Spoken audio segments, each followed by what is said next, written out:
ये बताइए कि आखिर ये जो अग्निपथ योजना है इसमें है क्या?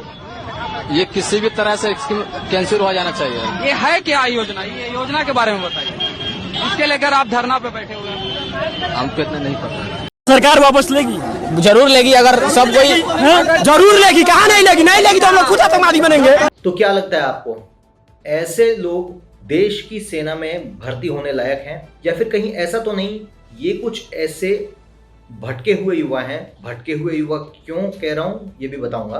ये ऐसे युवा तो नहीं है जिनको राजनीतिक कारणों से यहाँ पर प्रदर्शन के लिए लाया गया हो। बड़ा सवाल है, कमेंट में आज जरूर बताइए और अपनी राय खुलकर रखिए कि आखिर ये कौन लोग हैं जो इस तरीके से सेना जैसे प्रतिष्ठित संस्थान में भर्ती के नाम पर गुंडागर्दी कर रहे हैं और ये कह रहे हैं कि हम आतंकवादी तक बन जाएंगे।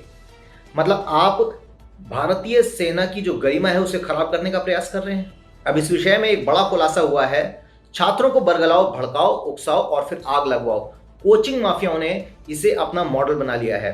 अब अग्निपथ स्कीम के नाम पर इन कोचिंग माफियाओं ने छात्रों को उकसाकर देश को फिर एक बार हिंसा की आग में झोंक दिया है। इस वक्त अग्निपथ स्कीम को लेकर देश भर में बवाल मचा हुआ है। उत्तर प्रदेश से लेकर बिहार तक कई राज्यों में इस योजना के विरोध में सड़कों पर संग्राम सा मच गया। छात्रों की आड़ में उपद्रवी आगजनी, पत्थरबाजी और तोड़फोड़ कर रहे हैं। सार्वजनिक संपत्तियों को नुकसान पहुंचाया जा रहा है और ट्रेनों में आग तक लगाई जा रही है।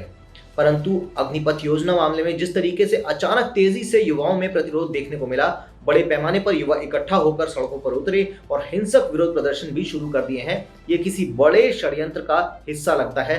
अचानक उग्र हुए इस प्रदर्शन में सबसे बड़ा हाथ कुछ कोचिंग माफिया का माना जा रहा है। इसी की ओर संकेत देते हुए प्रसार भारती के पूर्व सीईओ शशि शेखर वेम्पति ने ट्वीट किया कि ये विश्वास करना असंभव है कि सभी प्रदर्शन एक साथ एक ही जगह हो जाएं। ये निसंदेह एक सुनियोजित योजना के तहत हो रहा है, अन्यथा इतनी जल्दी कुछ अभ्यर्थी इतने कम समय में प्रदर्शन के लिए इतने बड़े स्केल पर कैसे इस हिंसक तरीके से इकट्ठा हो सकते हैं।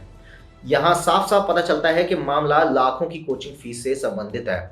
देखा जाए तो अग्निपथ स्कीम से सबसे ज्यादा नुकसान कुछ कोचिंग माफियाज को ही होने वाला है।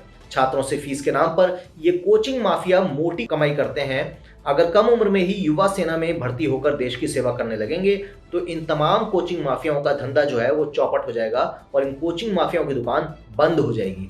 इसीलिए युवाओं में झूठ फैलाकर देश को हिंसा की आग में ये कोचिंग माफिया झोंकने का प्रयास कर रहे हैं और सोशल मीडिया पर भी अनेक यूजर्स ने इसी दिशा में विभिन्न ट्वीट्स और थ्रेड्स के माध्यम से कुछ कोचिंग माफियाओं पर निशाना साधा है। ऐसा नहीं है कि सभी कोचिंग सेंटर चलाने वाले लोग इस तरीके की हरकतें कर रहे हैं, लेकिन कुछ लोग हैं जो कोचिंग माफिया कहे जाते हैं और वो इस दंगे को भड़काने की कोशिश भी कर रहे हैं।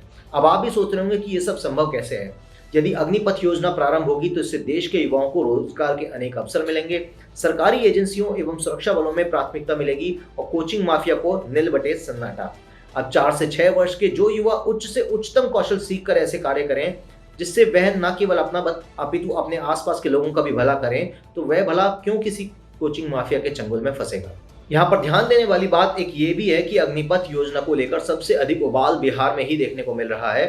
3 दिनों से बिहार में स्कीम के विरोध के हिंसक प्रदर्शन हो रहे हैं और बिहार वो राज्य है जहां ये कोचिंग माफिया सबसे अधिक सक्रिय हैं। बिहार में ही सबसे पहले ऐसे मामलों में विरोध शुरू होते हुए दिखने को मिलता है। कई हिंसक आंदोलन यहीं से भड़काए जाते हैं। जनवरी 2022 में आरआरबी एनटीपीसी परीक्षा परिणामों को लेकर उग्र विरोध प्रदर्शन हुए थे, जिसकी चिंगारी भी बिहार से ही उठी थी। इन दंगों को कोचिंग माफिया द्वारा भड़काया जाता है और लाखों युवाओं को ये अपने चंगुल में फंसाए हुए हैं। और वैसे भी जब धंधे पानी पर ही लात पड़े तो आदमी बिलबिलाएगा नहीं है क्या? हाँ, जब अग्निपथ से जुड़े हिंसक प्रदर्शन से यदि आप व्यथित हो रहे हो तो जरा ध्यान से देखें। यदि ये वास्तव में देश के सकारात्मक युवा होते तो क्या इनका क्रोध सत्ता के अत्याचारी अधिनियमों अथवा इस योजना की उन खामियों के प्रति होता जो वास्तव में है ही नहीं। सोचने वाली बात यह है कि वास्तविक युवा जो अपने जीवन में कुछ करना चाहते हैं वो इस योजना में परिवर्तन लाने की बात करते, देश की संपत्ति को स्वाहा करने की हरकत नहीं करते। ये काम कोचिंग माफिया के लिए ही उपयुक्त है जिन्हें बिहार में कुछ ज्यादा ही आश्रय मिल रहा है। अगर आप मेरी बात से एग्री करते हो तो हमारे चैनल को सब्सक्राइब करें, बेल आइकन दबाना बिल्कुल ना भूलें और कमेंट में अपनी राय जरूर दें। जय हिंद, जय श्री राम, हर हर महादेव।